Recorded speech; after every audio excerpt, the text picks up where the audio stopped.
사람들은 다 실수할 수 있습니다. 그리고 두려움에 빠질 때도 있습니다.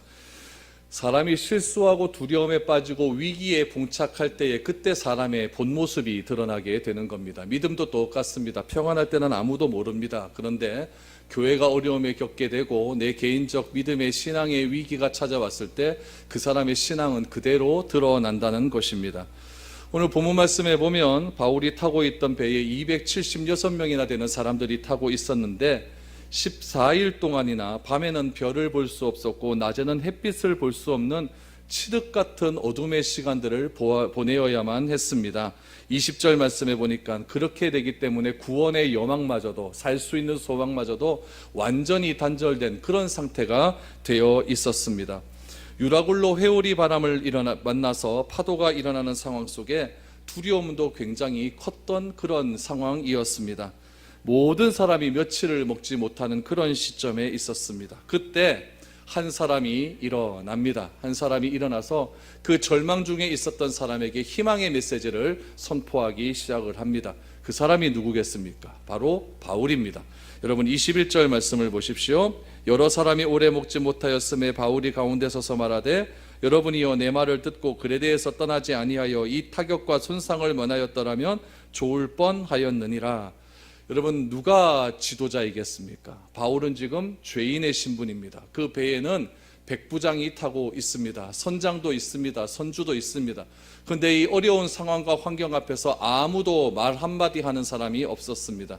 그런데 그때 바울이 죄인된 신분에서 쇠사슬로 온몸이 묶인 그런 상태에서 두려움에 떨고 절망의 상황에 있고 난관을 어떻게 헤쳐나가야지 모르는 그런 상황에서 바울이 일어서기 시작을 합니다. 여러분 누가 지도자이겠습니까?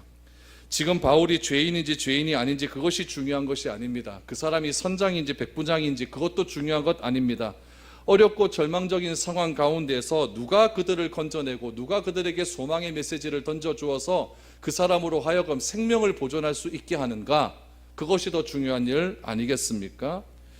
바울은 그 절망의 상황 속에서 이렇게 이야기를 합니다. 자신의 말을 듣지 않고 경솔히 항해하게 된 결과 재산을 잃어버리고 배도 손상을 입게 된 것, 그것을 말하긴 말하는데 그것이 바울이 말하고자 하는 핵심은 아니었습니다. 오늘 21절 말씀해 보니까 그레데에서 떠나지 아니하여 이 타격과 손상을 면하였더라면 좋을 뻔하였느니라. 이미 떠나서 지금 큰 어려움에 빠진 건 분명합니다. 근데 이미 지나간 일 어떻게 하겠습니까? 재산상의 손상도 났고 배도 지금 큰 타격을 입어서 어려운 상황에 빠진 걸 어떻게 하겠습니까? 자꾸 옛날에 있었던 일 가지고 누구 책임이니 이 말하면 뭐 하겠습니까? 일어났는데요. 일은 다 터졌는데요. 그래서 바울이 지금 말하고자 하는 것은 과거에 있었던 왜 내 말을 듣지 아니하였느냐, 이것을 가지고 탓하는 것이 아니라 지금 바울이 말하고자 하는 것은 22절의 말씀을 말하고자 하는 겁니다. 22절 보십시오. 내가 너희를 권하노니 이제는 안심하라. 너희 중 아무도 생명에는 아무런 손상이 없겠고 오직 배뿐이니라. 여러분 죽음의 현장에서 가장 중요한 것은 내 돈, 그거 별로 중요한 것 아닙니다. 내가 지금 죽느냐 사느냐에 있는데 돈이 뭐 그리 중요하겠습니까? 죽음의 현장에서 가장 중요한 것은 생명 보존입니다. 어떻게 살 수 있는가, 그것이 중요한 것 아니겠습니까? 구원이란 무엇입니까? 바로 생명에 있는 것입니다. 구원은 살아있을 때 받아야 되는 것이지 죽고 난 뒤에 구원 받아봐야 그건 아무런 소용 없는 겁니다. 그래서 바울이 말을 하는 거죠. 재산상의 손해, 그거 중요한 것 아니다. 바울이 담대하게 말합니다. 이제는 안심하라. 이제는 안심하라. 너희 중에 생명에는 아무런 손상이 없겠고 오직 이 배뿐이니라 라고 말합니다. 여러분 어떻게 절망 속에서 이런 말을 할 수 있겠습니까? 바울이 이런 말을 할 때 파도의 수위가 낮아졌습니까? 그거 아닙니다. 바울이 이 말을 할 때 어둠이 비쳐서 환한 빛이 비쳤습니까? 그것도 아니었습니다. 절망은 계속되고 있습니다. 그런데 바울이 그런 절망적인 상황 가운데서 안심하라, 너희는 생명이 보존될 것이다, 이렇게 말할 수 있는 근거가 어디에 있겠습니까? 여러분 사람들이 말을 할 때 그 사람 말에 신뢰가 가기 위해서는 그 사람이 왜 이런 말을 하는가, 이런 말을 하게 되는 원인이 무엇인가, 그것을 알면 그 사람 말에 신뢰가 간다 이겁니다. 바울은 지금 죄인의 신분으로서 그의 말이 지금 넘어갈 수 있는 상황은 아무것도 없습니다. 근데 바울이 무엇이라고 말하면 안심하라, 생명에는 지장이 없다, 이렇게 말할 수 있는 근거가 무엇인가? 23절부터 25절에 보면은 바울이 이렇게 말할 수 있는 근거가 나옵니다. 한번 보시기 바랍니다. 내가 속한 바 곧 내가 섬기는 하나님의 사자가 어젯밤에 내 곁에 서서 말하되 바울아 두려워하지 말라, 내가 가이사 앞에 서야 하겠고 또 하나님께서 너와 함께 항해하는 자를 다 내게 주셨다 하였으니 그러므로 여러분이 안심하라, 나는 내게 말씀하신 그대로 되리라고 하나님을 믿노라. 아멘. 중요한 말씀입니다. 어떻게 바울이 이렇게 절망적인 상황에서 희망의 말을 할 수 있겠습니까? 이유가 무엇이죠? 어젯밤에 무슨 사건을 경험했기 때문에 그렇습니다. 어젯밤에 하나님이 나타났다는 겁니다. 하나님이 나타나서 하나님께서 나에게 말씀하신 것이 있다는 이야기죠. 하나님의 말씀을 듣습니다. 듣고 그 말씀 들은 것을 그대로 믿습니다. 그리고 그 말씀을 신뢰하는 사람에게는 여러분 두려움이 존재하지 않습니다. 오늘 바울도 23절 24절 말씀해 보니까 하나님이 바울에게 하신 말씀이 있습니다. 바울아 두려워하지 말아라. 바울도 두려워했습니까? 안 두려워하지 않았습니까? 두려워했어요. 바울도 겁이 났어요. 어두컴컴해지고 막 절망이 일어나고 파도가 막 솟아나오고 바울도 두려워했다는 거예요. 그곳에 탔던 170명, 6명의 사람들과 똑같았다는 겁니다. 근데 바울에게 하나님의 말씀이 임합니다. 바울아 두려워하지 말아라. 이 한마디에 바울에게 있었던 두려움이 평안으로 바뀌었습니다. 아멘. 이것이 신앙생활입니다. 우리가 살아가는 인생길은 다 두려움이 있습니다. 우리가 살아가는 인생길 속에는 다 절망감이 있습니다. 그런데 말씀 가운데서 하나님께서 나에게 말씀하십니다. 두려워하지 말아라, 절망하지 말아라. 그것을 붙드는 겁니다. 오늘 바울은 이렇게 이야기합니다. 두려워하지 말아야 되는 근거가 무엇인가? 내가 가이사 앞에 서야 하겠고 하나님께서 너와 함께 항해하는 자를 다 내게 주셨다라고 말씀을 합니다. 그렇기 때문에 이 말을 믿었기 때문에 바울이 말을 하는 겁니다. 여러분이여 안심하라, 나는 내게 말씀하신 그대로 되리라고 하나님을 믿노라. 하나님을 믿노라. 이 정도의 믿음은 있어야 됩니다. 내 삶 가운데 조그만 어려움이 없고 힘든 상황이 처졌을 때 뭐 중내산해 하면서 막 난리 필 수 있습니다. 그런데 하나님의 메시지가 나에게 임합니다. 두려워하지 말아라. 그 상황 이길 수 있다. 그 상황 반드시 내가 함께한다. 그 상황 속에서 하나님이 주시는 평안함이 너에게 있다. 그런 말씀이 들어오면은 오늘 바울처럼 그런 고백이 나오기를 원합니다. 나는 내게 말씀하신 그대로 되리라고 하나님을 믿노라. 이것이 여러분 그리스도인의 고백이어야 되는 것입니다. 바울이 이런 상황 속에서 담대히 희망의 메시지를 증거할 수 있었던 이유, 칠흑 같은 어두움 속에서 두려워하지 않고 담대하게 말씀을 전할 수 있었던 이유는 그 전날 하나님의 말씀이 임했고 그 말씀을 믿었기 때문이라는 것입니다. 여러분, 우리가 살아가면서 어려움이 계속적으로 임하게 되면은 이런 생각이 들 수 있습니다. 기도도 한번 해보죠. 기도도 해보고 하나님도 믿고 은혜도 경험합니다. 그런데 나에게 일어나는 상황이 해결이 안 되는 겁니다. 어느 정도 기도하면 좀 응답도 오고 뭔가 해결이 되면 뭐가 좀 재밌을 것 같고 뭔가 확신이 차고 뭐 그럴 것 같은데 도무지 문제 해결에 기미가 보이지 않으면 우리의 믿음은 흔들리는 것이 당연합니다. 당연해요. 우리 하나님이 내 기도에 응답하실까? 이런 생각 드는 것 너무나 당연하죠. 성경에 보면 그 위대한 선지자 예레미야도 똑같은 일을 경험을 합니다. 어려움과 절망적인 상황 가운데서도 아무리 남유다 백성들에게 하나님의 메시지를 증거한다 할지라도 그들은 하나님의 메시지를 들으려고 하지 않았습니다. 오히려 예레미야를 감옥에 가두어 버렸습니다. 감옥이 어떤 것이었느냐, 땅을 파고 그 땅에 예레미야를 쳐넣어 버린 겁니다. 얼마나 절망이겠습니까? 예레미야가 하도 이런 일을 자꾸 당하다 보니까 하나님 나 뭐 하겠습니다. 이런 메시지까지 하나님께 기도했던 그런 사람이었습니다.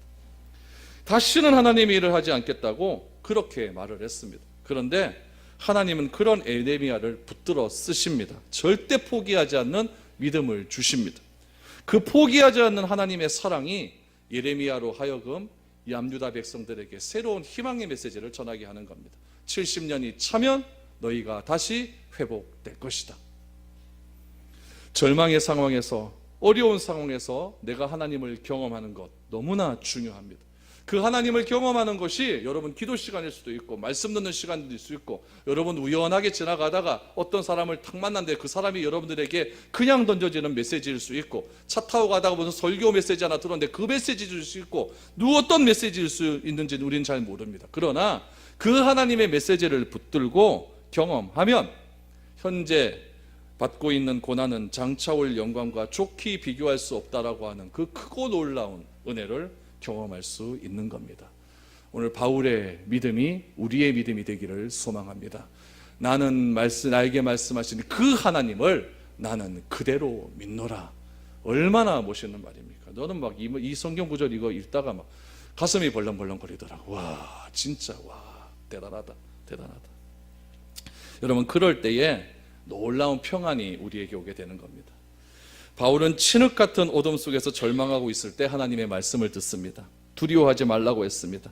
그런데 바울이 지금 이 말을 하는 그때가 언제인지 잘 보셔야 됩니다. 바울이 하나님의 메시지를 듣고 하나님을 믿었다라고 고백한 그때는 바울이 지금 베스트에 있는 사람들에게 말을 하기 하루 전날입니다. 맞죠? 하루 전날 얘기했어요. 그럼 여러분 같으면 어떡하겠습니까? 여러분 같으면 하나님 메시지를 딱 듣고 믿음이 탁 생겼어요. 그럼 당장 가서 얘기하지 않겠습니까? 근데 바울은 당장 얘기하지 않았어요. 하루를 참고 기다립니다.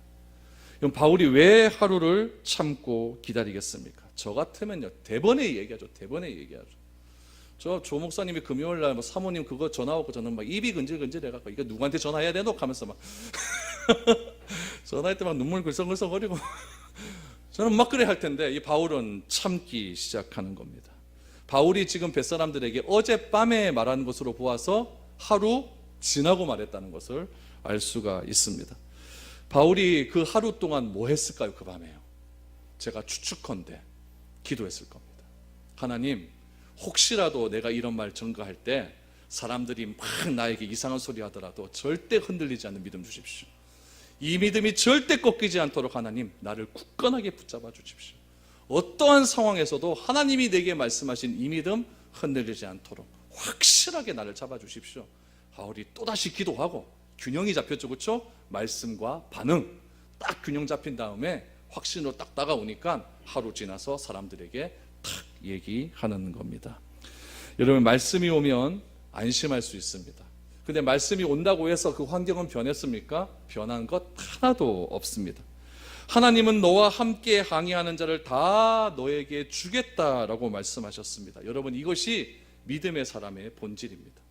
바울의 신분은 지금 죄인입니다. 죄인이 죄인과 함께하는 걸 좋아하는 사람이 세상 천지에 어디 있겠습니까? 그런데 죄인의 신분인 바울에게 하나님은 말씀하십니다. 276명의 사람을 다 내 손에 붙여주겠다.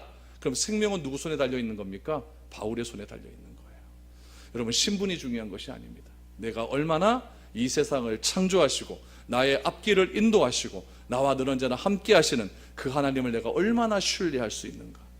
그 하나님을 신뢰하는 자에게 하나님은 사람을 붙여주십니다. 그리고 그 사람을 구원할 수 있는 통로로 우리를 사용하여 주신다는 이야기입니다. 얼마나 놀라운 메시지입니까? 저는 이 말씀 딱 그냥 다 이제 원고 다 쓰고 프린트 딱 하고 하나님, 나에게도 이런 사람을 이렇게 기도했어요. 그랬더니 모르겠습니다. 하나님, 나에게도 이런 능력을, 나에게도 276명의 사람을 딱 품을 수 있는 그런 마음을 주십시오. 얼마나 좋겠습니까? 이 메시지가 두려움을 안심으로 바뀌게 하는 놀라운 메시지였습니다. 여러분 마음 가운데 무엇이 두려워하고 있습니까? 무엇 때문에 두렵고 떨리는 마음이 있습니까? 오늘 바울이 믿었던, 바울을 신뢰하게 하고 바울을 두려움 가운데서 안심하게 하였던 그 하나님의 평안이 여러분들의 메시지 가운데, 여러분들 마음 가운데 동일하게 임한 줄 믿습니다. 그 메시지 붙드시고 이겨내시기를 바랍니다. 여러분, 시편 107편 말씀을 한번 보십시오. 같이 한번 읽어보죠. 시작. 그가 그의 말씀을 보내어 그들을 고치고 위험한 지경에서 건지시는 도다. 아멘. 하나님은 우리에게 말씀을 주시어서 고치시고 건져주시는 분이십니다. 그러므로 위기에 빠질수록 말씀을 붙드십시오. 위기에 빠질수록 말씀을 붙드십시오. 특별히 무슨 말씀을 붙드시느냐? 시편 말씀을 붙드십시오. 왜 그러냐면은 이 시편의 말씀은 이 시편의 저자가 고난 중에 있을 때, 기쁨 중에 있을 때, 어려움 중에 있을 때 자기의 삶을 그대로 토해내는 말씀이었습니다. 그렇기 때문에 이 시편 저자가 쓴 그 감정은 내 감정과 똑같습니다. 어쩔 때는 하나님을 원망할 때도 있습니다. 어쩔 때는 하나님 어떻게 나에게 이럴 수도 있어, 이렇게 말할 수가 있습니까? 이렇게 하나님을 향하여 막 원망의 쏟기를 할 때도 있습니다.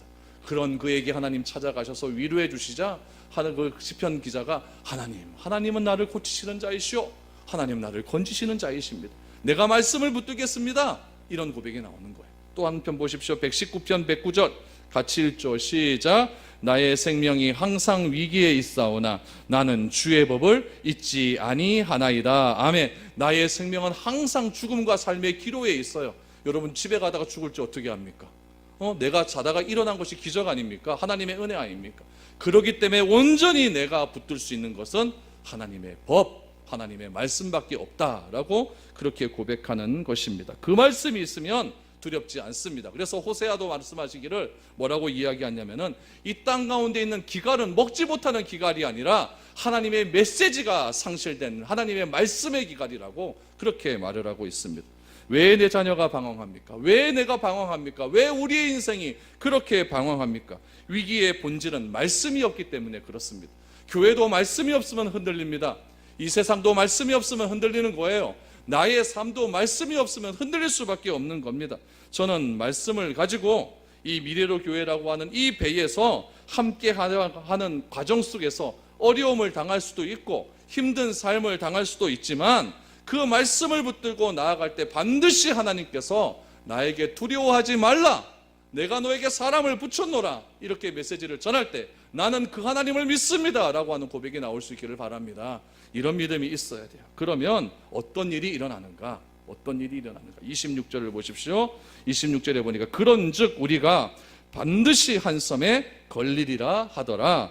바울의 믿음은 하나님의 말씀을 믿는 것이고 하나님의 말씀이 이루어지고 하나님의 말씀이 내 생애를 통해 이루어진다는 것을 믿는 겁니다. 이것이 간증이에요. 딴 게 간증이 아니에요.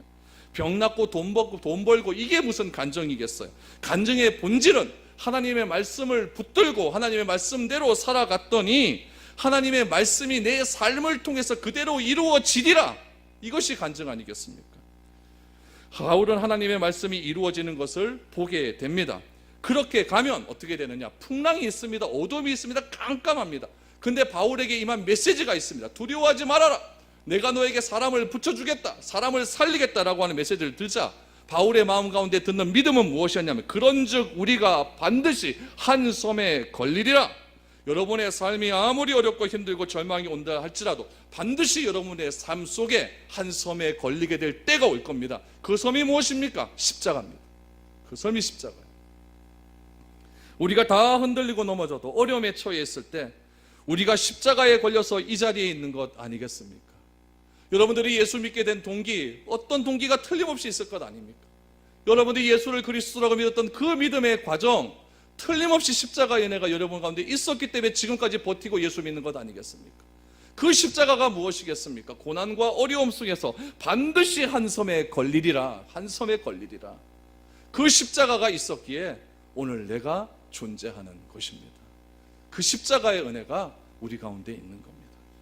바울은 진흙 같은 어두움 속에 있는 그런 상황 속에서 반드시 한 섬에 걸리리라 라고 하는 그런 메시지를 전했습니다. 그리고 그 한 섬이 바로 나오느냐? 그렇지도 않습니다. 이게 희한합니다. 뭔가 메시지 오고 딱 결단하면 뭔가 바로 그 다음날 딱 이루어지든지 바로 그 결단하는 그 순간 이루어지면 좋은데 하나님이 좀 희한해요. 바로 주지 않습니다. 여러분 27절부터 보십시오. 열 나흘째 되던 날 밤에 우리가 아드리아 바다에서 이리저리 쫓겨가다가 자정쯤 되어 사공들이 어느 육지에 가까워지는 줄 짐작하고 물을 지어보니 20길이 되고 조금 가다가 다시 재니 15길이라 암초에 걸릴까 하여 고물로 단 넷을 내리고 날이 새기를 고대하니라. 지금 바울이 이 말을 한 이후에 지금 며칠이 지났는지 모르겠지만은 지금 바울이 배가 출발한 지 며칠이 지났다고요? 열 나흘이 됐다는 거예요. 2주가 됐다는 이야기. 어디에 도착을 했냐면은 아드리아 바다라고 말을 하는데 현대의 아드리아 바다는 이탈리아 반도와 발칸 반도, 그러니까 이탈리아와 그리스 사이에 있는 바다, 그거를 아드리아 바다라고 합니다. 그런데 이 당시에는 아드리아 바다를 어디라고 이야기했냐면은 지중해 동쪽을 다 아드리아 바다라고 그랬어요. 그러니까 바울이 지금 아드리아 바다 연안 가운데 있는 겁니다. 지중해 동쪽 가운데 있는 것이죠. 지중해 동쪽 바다에서 며칠을 헤매고 있는 겁니까? 14일을 헤매고 있는 거예요. 그런데 사공들의 말을 가만히 들어보니까 파도가 육지에 부딪혀서 들리는 소리를 듣게 되는 겁니다. 여러분, 뱃사람들은 파도 소리를 딱 들으면 이게 육지에 다가왔다 안 왔다는 것을 아는 거예요. 그래서 바닷길을 재어보는 거죠. 바닷길을 재어보았더니 처음에는 20길쯤 됐다 그래요. 밑으로 36m입니다. 20길이 36m. 그러니까 밧줄을 쭉 내려본 거죠. 그랬더니 36m쯤 되고, 조금 더 기다렸다가 다시 재니까 15길 27m입니다. 그러면은 점점 바다가 낮아지는 걸로 보아서 바다 쪽으로 가는 겁니까? 육지 쪽으로 가는 겁니까? 육지 쪽으로 간다는 것을 알 수가 있는 거예요.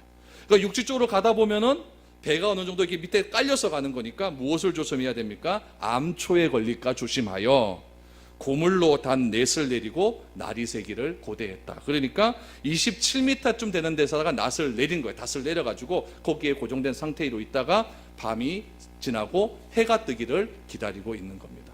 이해되시죠? 그렇죠? 그런 상황에 있는 상황입니다. 점점 육지에 가까워지고 있어요. 30절부터 보십시오. 이러자 어떤 일이 일어나는가? 사공들이 도망하고자 하여 이 물에서 닻을 내리는 채 하고 거룻배를 바다에 내려놓거늘 바울이 백부장과 군인들에게 이르되 이 사람들이 배에 있지 아니하면 너희가 구원을 얻지 못하리라 하니 이에 군인들이 거룻줄을 끊어 떼어버리니라 라고 말합니다. 난파선이 될 것 같은 그런 위험이 오게 되니까 그곳에 있는 사공들이, 그러니까 여객선 직원들이죠, 그렇죠? 직원들이 지들끼리 살겠다고 도망하려는 그런 마음이에요. 그래서 거룻배, 지난주에 말씀을 드렸죠. 작은 배를 말합니다. 작은 배를 타고 사공들이 도망갈 궁리를 하고 있는 거예요. 이거 나쁜 사람들 아닙니까, 그렇죠? 배의 선장이고 배의 직원이면은 거기 타 있는 그런 승객들을 먼저 이렇게 딱 끄집어내줘야 되는데 저들이 먼저 살겠다고 이러는 거예요. 이런 데가 어디입니까? 세상이에요. 세상은 어려움에 처했으면 나 혼자 살겠다고 덤벼드는 것입니다. 세상은 그래요. 사람이 죽든지 말든지 나만 살면 됩니다. 위기를 만나면 이런 사람들이 세상에는 너무나 많이 있습니다. 바울은 이 사실을 알고 백부장을 불러서 뭐라고 이야기하냐면은 사공들이 다 도망가게 되면 배 안에 있는 사람들이 살기 어렵다고 이야기합니다. 왜 그럴까요? 사공들이 배를 잘 만지니까요. 그리고 사공들이 배에 대해서 잘 아니까 사공들이 도망갈 수 있도록 그렇게 만들면 안 된다라고 이야기를 하죠. 지금 이 백부장은 누구냐면은 바울을 데리고 로마까지 압송하는데 책임자입니다. 그 책임자에게 누가 얘기합니까? 죄인된 바울이 얘기하는 거예요. 거꾸로 된 거죠, 그렇죠? 거꾸로 되어버렸어요. 바울이 지금 죄인의 신분이지만은 그 배에 무슨 노릇하고 있는 거예요? 선장 노릇하고 있는 겁니다. 여러분, 어려운 상황에서, 위기의 상황 속에서 하나님께 순종하면 하나님은 내가 어떤 자리에 있든지 실질적인 영향력을 할 수 있는 그런 영향력 있는 사람으로 만들어준다는 이야기예요. 여러분, 내가 어떤 자리에 가는 것이 중요한 것이 아닙니다. 윗자리 가도 바보처럼 사는 사람이 있어요. 아랫사람 눈치 보고 살아가는 그런 윗자리 사람들이 있습니다. 아랫자리에 있어도 모든 것들을 관할하면서 그 모든 팀원들을 다 자기 사람으로 만들고 그래서 좋은 길로 인도하는 사람들이 있습니다. 어떤 사람이 그렇습니까? 리더십 있는 사람, 위기를 극복할 수 있는 능력이 있는 사람, 하나님의 말씀을 믿고 그 말씀의 지혜를 가지고 살아가는 사람, 그런 사람이 그런 일을 하는 것 아니겠습니까? 오늘 본문 말씀에도 바울은 지금 죄인의 신분이지만은 자기를 압송하는 백부장 율리오에게 오히려 명령을 하는 그런 위치에 있다는 이야기입니다. 그래서 바울이 이 사람들 도망가게 하면 안 된다 그랬더니 그래서 군인들이 거룻배에 줄을 끊어버렸어요. 그러자 이렇게 한 이유는 백부장 율리오가 바울을 신뢰하게 되는 겁니다. 하나님이 맡기셨다고 하셨고 안심하라고 하셨기 때문에 그 말을 신뢰하게 되는 것입니다. 33절부터 보십시오. 날이 새어가매 바울이 여러 사람에게 음식 먹기를 권하여 이르되 너희가 기다리며 먹지 못하고 줄인 자가 오늘까지 열나흘인즉 음식 먹기를 권하노니 이것이 너희의 구원을 위하는 것이요 너희 중 머리카락 하나도 잃을 자가 없으리라 하고 떡을 가져다가 모든 사람 앞에서 하나님께 축사하고 떼어 먹기를 시작하며 그들도 다 안심하고 받아 먹으니 배에 있는 우리 수는 전부 276명이더라. 여러분 33절에서 37절 말씀 보니까 뭐 하는 것 같아요? 바울이요? 성찬식 하죠. 예수님께서 오병이어의 기적 일으키실 때에 떡을 떼어서 하나씩 주셨습니다. 오병이어 그곳에서 성찬식을 하신 거예요. 그러니까 성찬식을 하셨으니까 요한복음에 보니까 예수님께서 그 오병이어의 기적에 대한 의미를 모르는 사람한테 나는 생명의 떡이라는 말을 하는 거예요. 그렇게 하는 거예요. 바울이 사람을 모아놓고 성찬식합니다. 그 배에 타고 있는 사람은 이방인이 타고 있는 배입니다. 바울은 그 사람을 모아놓고 먹으라고 이야기를 합니다. 먹으라고 이야기. 왜 먹으라고 이야기할까요? 먹어야 사니까요. 먹어야 사니까요. 다이어트 한다고 자꾸 굶지 마십시오. 죽습니다. 먹어야 삽니다. 먹어야 건강해지는 거예요. 사람에게 복음을 전하는 이유는 무엇이냐면 목숨이 붙어 있을 때 그 사람이 믿어야 되기 때문에 그렇습니다. 지금 바울은 사람을 모아놓고 보세요. 모든 사람 앞에서 축사하고, 예수님도 보리떡 2마리와 보리떡 5개와 물고기 2마리를 축사하고 떼어주지 않습니까? 바울도 똑같습니다. 모든 사람 앞에서 떡을 가져다가 축사하고 떡을 떼기 시작하며 다 안심하고 받아 먹습니다. 바울의 신분이 뭐라고요? 죄인입니다. 죄인이 주는 떡을 받아 먹는 이상한 일이 일어나기 시작하는 거예요. 저는 이 말씀을 보니까 예수님이 오병이어의 기적을 일으켰던 그 말씀과 너무나 똑같습니다. 목요일날 성경 공부하셨던 말씀 분들 다 기억하죠, 그렇죠? 그 상황들. 네, 너무너무 아름다운 장면이 펼쳐지기 시작을 하는 겁니다. 39절부터 보십시오. 날이 새매 어느 땅인지 알지 못하나 경사진 해안으로 된 항만이 눈에 띄거늘 배를 거기에 들여다 댈 수 있는가 의논한 후 닷을 끊어 바다에 더 버리는 동시에 키를 풀어 늦추고 돛을 달고 바람에 맞추어 해안을 향하여 들어가다가 두 물이 합하여 흐르는 곳을 만나 배를 걸매 이 물은 부딪혀 움직일 수 없고 붓고 고물은 큰 물결에 깨어져 가니라고 말합니다. 여러분, 구원의 삶이 참 기가 막힌 이유는 무엇이냐면은 마지막까지 위기의 상황이 있다는 겁니다. 오늘 상황에도 보면은 굉장히 지금 위기의 상황이 있습니다.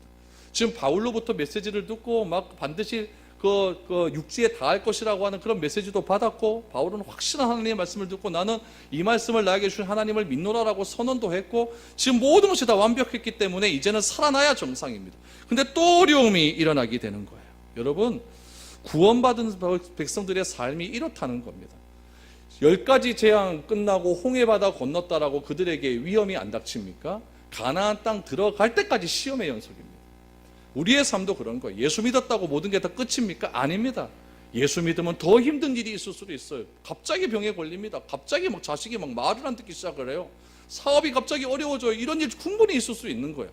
그러나 그런 일이 있다 할지라도 이게 다 교회 다녀서 그런 일이 아니라 예수 믿으면 이런 일 있을 수 있다라고 받아들이는 것이 믿음입니다. 예수 안 믿으면 그런 일 안 벌어집니까? 예수 안 믿어도 그런 일 벌어질 수 있고, 예수 믿어도 그런 일 벌어질 수 있는 거예요. 예수 믿어도 저 쓸개되지 않습니까? 다 이런 일 여러분 다 걸려질 수 있는 거예요. 다 볼 수 있어요. 그래서 예수 믿는다고 내 안전이 보장된다고 생각하지 마십시오. 예수 믿어도 어려움은 옵니다. 그러나 그 어려움을 헤쳐나갈 수 있는 힘을 하나님이 주시는 거예요. 그게 차이가 있는 거죠. 오늘 본문에 보니까 한 번의 어려움 살아나지 않아요. 지금 눈앞에 섬이 있는 게 보여요. 지금 보여요. 보이는데도 불구하고 그 땅으로, 그 섬으로 들어갈 수 있는 길을 못 찾는 겁니다. 어려움이 있고 막 개초도 있고 암초도 있고, 그러니까 도무지 가지 못하는 것이죠.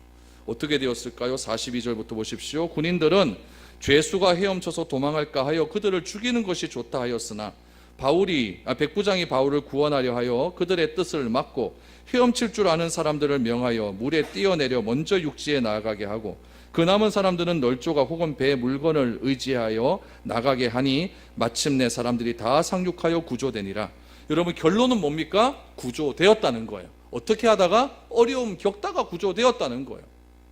그런데 군인들이 어떻게 했느냐? 그 구조되는 상황 속에서 죄인들을 죽이려고 합니다. 왜 그러냐면은 어차피 이 사람들은 다 로마로 압송을 내야 됩니다. 압송을 내야 되는데 압송을 내게 되면 죄인들의 수를 셀 것 아닙니까? 그런데 죄인이 한 명이 없으면은 그 죄인을 담당하는 군인이 죽게 됩니다. 그 죄인이 징역 10년을 받으면은 그 죄인을 담당하는 군인이 그 죄를 다 뒤집어 써야 돼요. 그러니까 군인들은 어떻게 하냐면은 이 죄수들 도망가기 전에 그 죄수를 다 죽여버리자라고 얘기하는 거예요. 죽여버리자고 얘기하면은 이들이 탈옥을 시도하다가 내가 죽였다라고 하면 그건 끝나는 거거든요. 그러니까 군인들이 뭐라고 하냐면은 죄인들이 도망갈 수 있으니까 그럼 우리 죽여버리자라고 이렇게 이야기를 하는 거예요. 그러나 백부장 율리오는 바울을 살려야 한다고 생각을 해요. 바울도 죄인의 신분 아닙니까? 만약에 군인들이 죄인들 다 죽이자고 했으면은 바울도 죽는 겁니다. 그러나 백부장 율리오는 바울을 살려야 한다는 생각이 컸습니다. 결국 죄수들은 누구 때문에 산 겁니까? 바울 때문에 산 거예요. 하나님 말씀이 이루어졌습니까? 안 이루어졌습니까? 이루어졌어요. 276명이 바울 때문에 살아난 겁니다. 이것이 여러분 복음의 결론이고 교회가 해야 될 일입니다. 저와 여러분들이 하나님이 주신 소명 잘 감당하면 교회는 살아납니다. 사람이 살아난다는 이야기예요. 하나님이 바울에게 276명의 사람을 손에 붙여주시고 너 때문에 이 사람이 살리라는 메시지를 주셨다는 것은 우리 미래로 교회도 하나님께서 동일한 메시지를 주신 거예요. 너 한 사람으로 인하여 이 미래로 교회 성도들이 살리라. 그걸 여러분 꼭 목사 때문에 그렇다고 생각하지 마십시오. 여러분 한 사람 한 사람 때문에 여러분 때문에 저도 살 수 있는 거예요. 여러분 때문에 자녀들도 사는 거고 여러분 때문에 여기 있는 모든 사람들이 사는 겁니다. 그러므로 우리에 속한 모든 한 사람 한 사람들이 이런 마음을 가지고 신앙생활해야 된다는 거예요. 이런 마음을 가지고 이 교회에서 난파된 교회 이 어지러운 세상 속에서 이 바다 이거 얼마나 힘든 바다의 삶을 살아가고 있습니까? 이 세상 속에서 말씀 의지하면서 그렇게 살아가야 된다는 거예요. 그래서 여러분 한 사람이 말씀에 붙들린 삶을 살아가게 되면 교회가 살 수 있고 가정이 사는 거고 이민족이 사는 것 아니겠습니까? 그렇기 때문에 불평과 불만 그런 얘기 사람하고 이야기하지 말고 하나님의 말씀을 믿고 그 말씀을 통해서 나에게 어떤 유익이 있었고 내 삶 속에서 어떻게 하나님이 드러냈는가 그런 이야기를 많이 하십시오. 그러면 나 때문에 내 옆에 사람이 살아날 수 있는 겁니다. 이 사실을 기억하시고 지금 이 상황은 배는 깨지고 짐은 다 바다로 던져진 그런 상황이었지만 하나님은 백부장을 사용하셔서 이방인 백부장을 사용하셔서 또 유라굴로 광풍을 사용하셔서 결국에는 276명의 사람을 구원하셨다. 이것이 오늘 주신 메시지입니다. 여러분 이 사실을 기억하시고 이것이 바로 교회라는 사실을 꼭 기억하시고 이 교회의 사명 잘 감당함을 통해 이 미래로 교회라고 하는 이 귀한 구원의 방주를 통해 많은 사람이 생명을 얻을 수 있는 놀라운 능력의 역사가 일어날 수 있기를 축복드립니다. 아멘. 기도